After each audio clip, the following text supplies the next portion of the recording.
Good morning, students. Today we are going to start with complex numbers. Before complex numbers, let me explain what are imaginary numbers. We know that all rational and irrational numbers, we can represent it on the number line, real number line. This number line is called real number line because all the real numbers, whether they are rational or irrational, they have position on this number line. But numbers which do not have any position here, like -2, root -7, root -3, like that, these numbers, you cannot represent these numbers on the number line. You have done how to represent root 5, root 3, root 7 on the number line. But these numbers, negative, square root of negative numbers, you cannot represent them on the number line. So they are called imaginary numbers. So to start with imaginary numbers, we'll start with iota. Iota is root -1. Root -1 is called iota. Iota is a Greek letter. Iota is a Greek letter. In here you can say you will pronounce it as I, but no, you should always pronounce it as iota. And a number which has two parts, a real part and imaginary part, is called a complex number. A number which has two parts, a real part and imaginary part, is called a complex number, and it is denoted by Z. A Z is for complex number. This is 3 plus 5 iota. Here real part is 3 and imaginary part is 5. So real Z is 3 and imaginary Z is 5.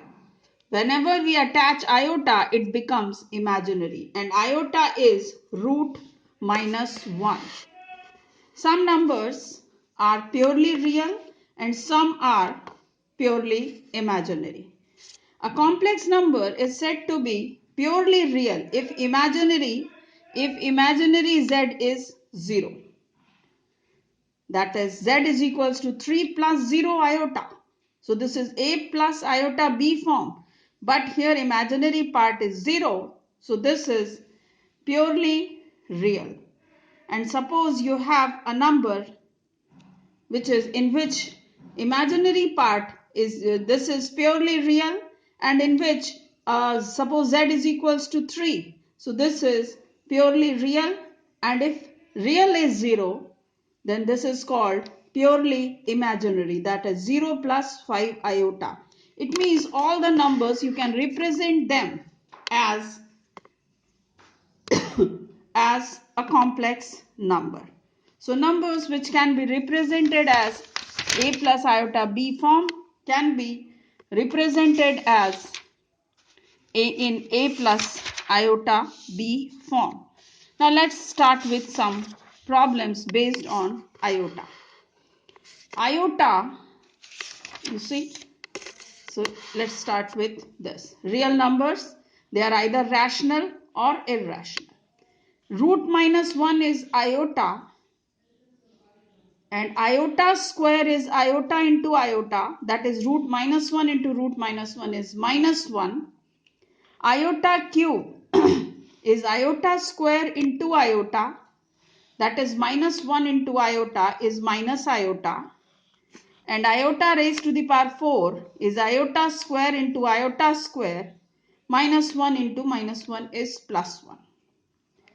So iota is root -1, iota square is -1, iota cube is minus iota, and iota raised to the power 4 is +1. Suppose we want to evaluate iota raised to the power 7. So iota raised to the power 7 is 4 plus 3. Iota raised to the power 4 plus 3. Iota raised to the power 4 into iota cube. This is 1. 1 into iota cube is -1. So this becomes minus iota. Iota raised to the power 62.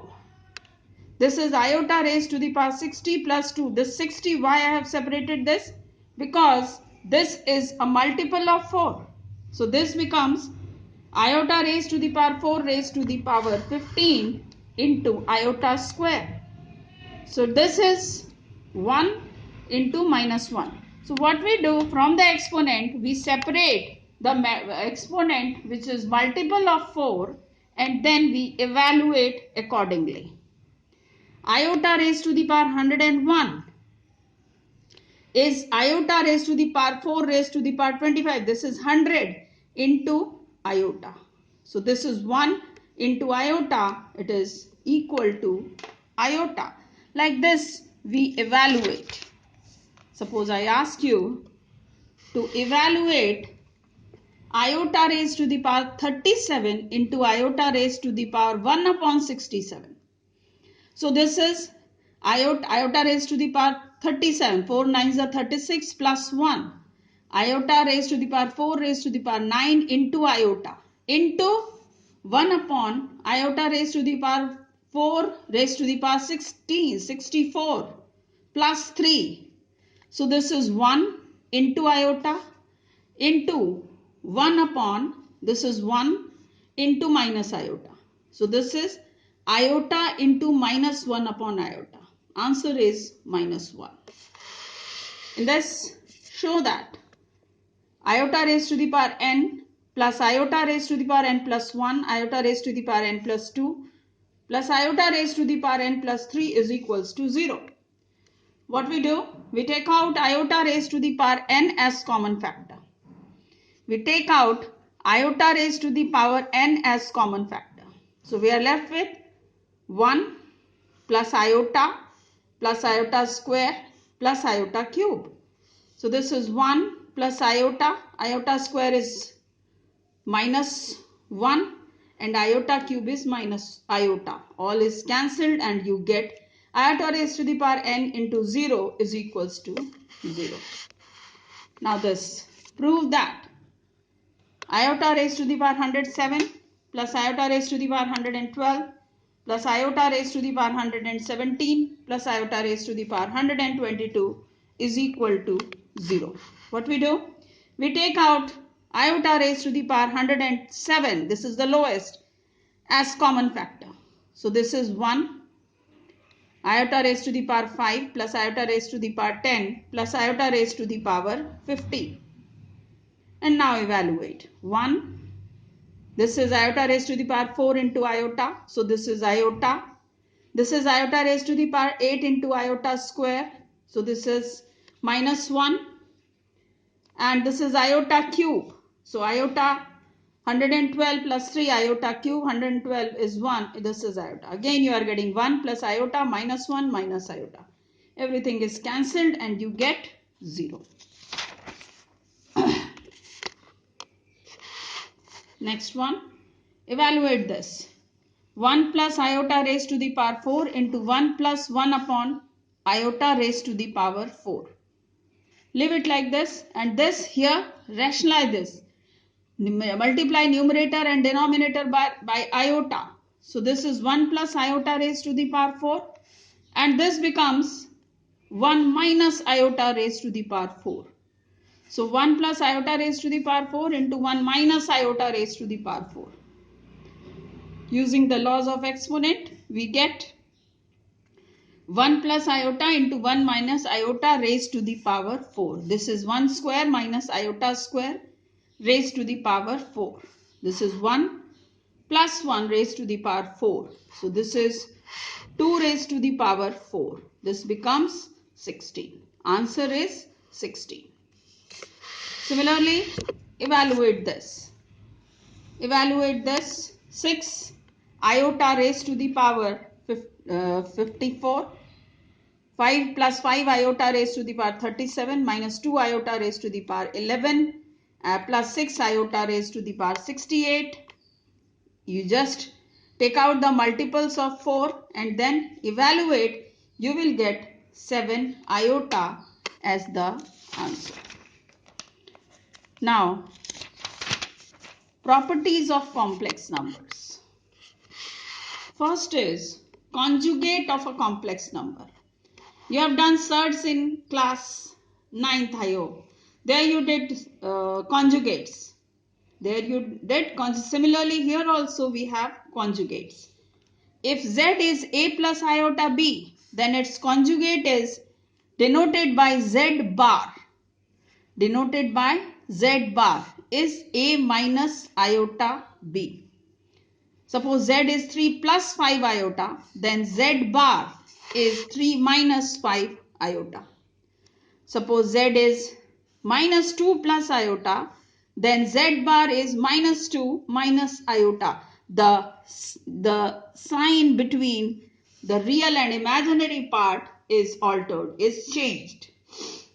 Okay, modulus of a complex number means magnitude of a complex number.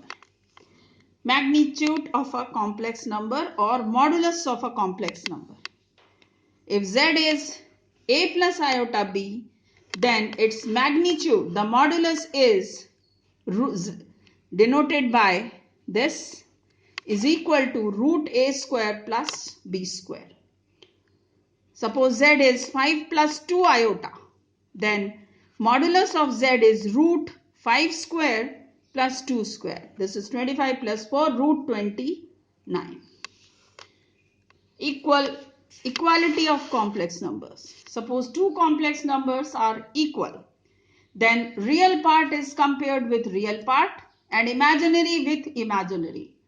Suppose Z1 is A plus iota B and Z2 is C plus iota D. If Z1 is equals to Z2, means real part will be equal to real part and imaginary part will be equal to imaginary part. So real part is compared with real part and imaginary part with imaginary part. Remember this, A is equals to C and B is equals to D. For sum and difference of complex numbers, if you add two complex numbers Z1 plus Z2, then real will be added to real and imaginary to imaginary. Suppose Z1 is A plus iota B and Z2 is C plus iota D. Then real will be added to real. A plus C plus B plus D iota. Real part is added to real part and imaginary part to imaginary part. But the sum will still be a complex number. Similarly for difference also. Real with real and imaginary with imaginary. This is A minus C plus B minus D iota. Suppose you are adding 3 plus 4 iota plus 5 plus 2 iota. Then real plus real. Real with real. 3 plus 5 and 4 plus 2. This is 3 plus 5, 8 plus 6 iota. Now some properties.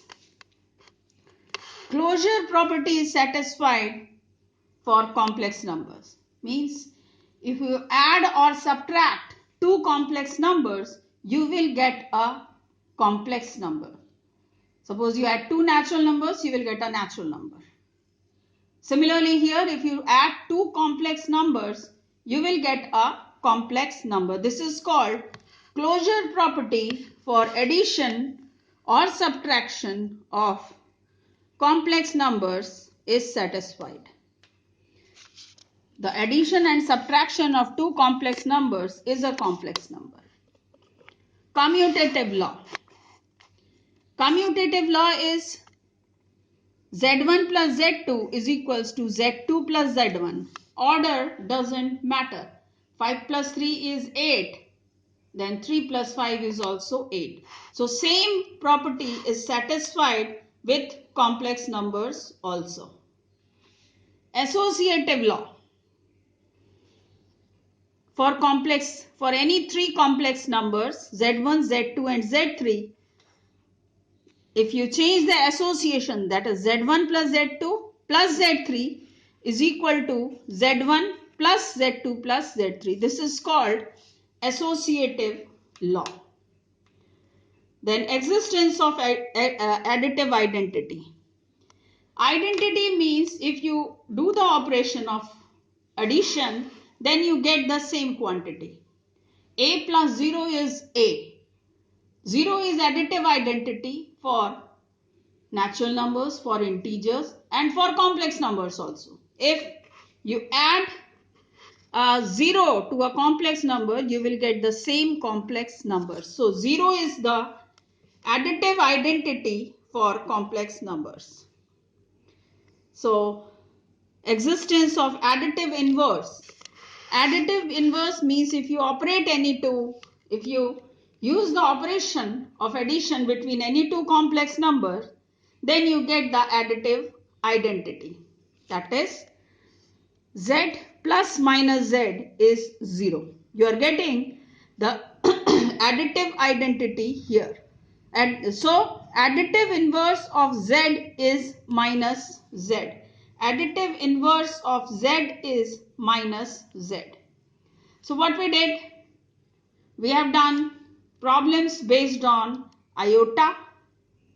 We take out the multiple of 4 from the exponent and then rest of the part is evaluated. Addition, subtraction and additive inverse, modulus of a complex number and conjugate of a complex number. All these things we have done today. So do these questions from your NCERT book. Tomorrow, in the next class, we'll be doing multiplication of complex numbers. In multiplication, what we do, we just multiply that we have done already in algebra. It is algebraic multiplication. Suppose you are multiplying a plus iota b into c plus iota d, then whatever you do in multiplication of a plus b into c plus d will do the same rule, and remembering that iota square is minus 1 will evaluate that multiplication. So in next class we'll be doing multiplication and to represent a complex number in a plus iota b form and many other questions. And one thing, Pradeep sir is doing trigonometry for you. So to keep on doing that on Saturdays. Every Saturday class for trigonometry will be uploaded. Do these assignments, do these questions in your class register, complete your work so that when school reopens, it will not be difficult for you to complete your work. Thank you.